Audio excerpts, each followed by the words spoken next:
fuera todos. Gorka, ¿Campón da?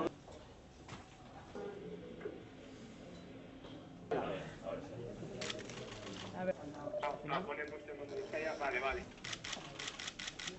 ¿Te hace un deber de mensaje? Ya está,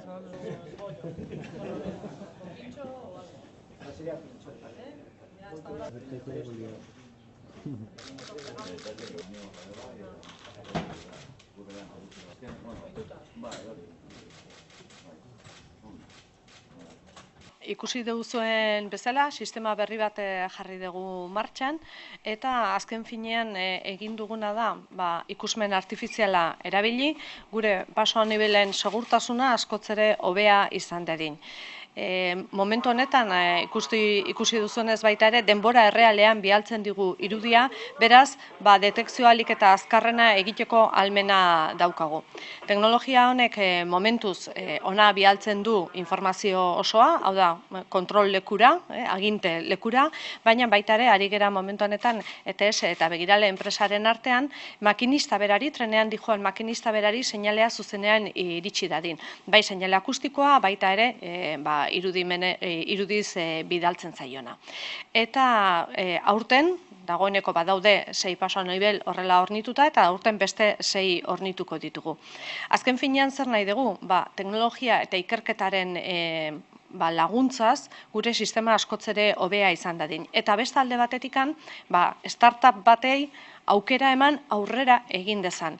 Industrian gertatzen zaigun bezala eta beste lekutan aipatzen dugun bezala eta hemen baita ere egin genuen bezala tranbiaren kasuan, guk erreferentzia bat ematen diogu startup honei eta era horretan beste lekuetan saltzeko aukera dauka. Eta horrelako teknologiak erabiltzen ditugunean digitalizazio maila nahi dugu baita ere trenetara iristea, gure azpiegituretara iristea eta azpiegituren segurtasuna bermatzeko ez bakarrikan obrak egiten ditugu, esango genuke hormigoien bitartekoak, baizik eta horrelako teknologiak eta digitalizazioa erabiliz. Era honetan ez bakarrikan industrian, baizik eta garraioetan, azpiegituretan ere digitalizazioa sartzen dugu eta nolabait globalizatu egiten dugu herri mailan.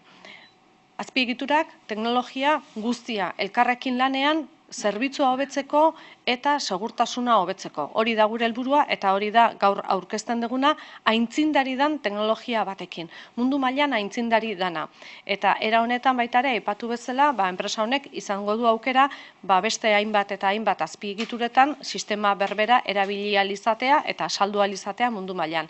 Gure helburua, gure sistema hobetzea, baina baita ere gure industria sustatzea. Eta biak elkartuz horrelako proiektuak egiten ditugu. ETS barruan beste hainbat eta hainbat proiektu teknologikoa ari gera lantzen, helburu berdinarekin. Ekonomia sustatzea eta gure sistema, gure azpiegitura sistema hobetzea. Erderaz, bai. Bueno, como han podido observar ustedes, lo que hemos introducido con este nuevo sistema es la utilización de la visión artificial para poder detectar de una forma precoz, de una forma temprana y en tiempo real lo que está ocurriendo en nuestros pasos a nivel. Es decir, poder observar de forma inmediata qué es lo que está ocurriendo, si hay algún tipo de perturbación, si hay algún tipo de problema.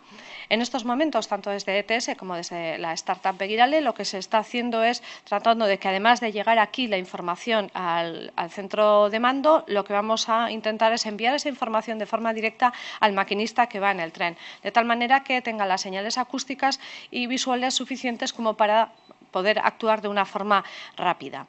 Además, lo que vamos a hacer es introducir este mismo sistema en otros 6 pasos a nivel a lo largo de toda la red.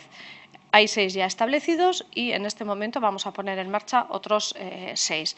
En Guernica, en Usurbil, en Rentería y en Irún. Por tanto, vamos a ir ampliando la forma de trabajar. Además de introducir obras vía, permítanme la expresión, hormigón, es decir, obras de infraestructura más dura, lo que vamos a utilizar son tecnologías que son transversales a lo largo de toda nuestra sociedad, tecnologías digitales para mejorar la seguridad, en este caso, de la infraestructura, hacerla mucho más eficiente, más segura y que las detecciones se puedan hacer de una forma más automática y de una forma más fiable.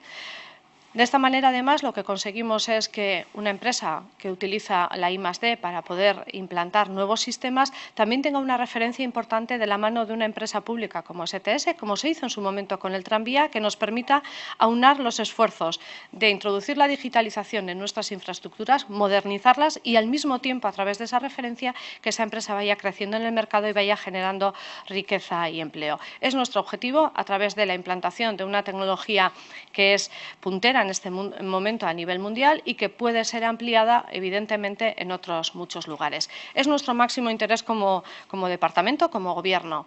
Dos cosas: mejorar nuestras infraestructuras, hacerlas más eficientes, más fiables, más modernas, digitalizándolas, y al mismo tiempo generar riqueza y empleo a través de la implantación de una nueva empresa como es esta startup. Por tanto, yo creo que es un paso importante, uno de los muchos proyectos en los que se trabaja desde ETS, que tienen siempre estos dobles objetivos.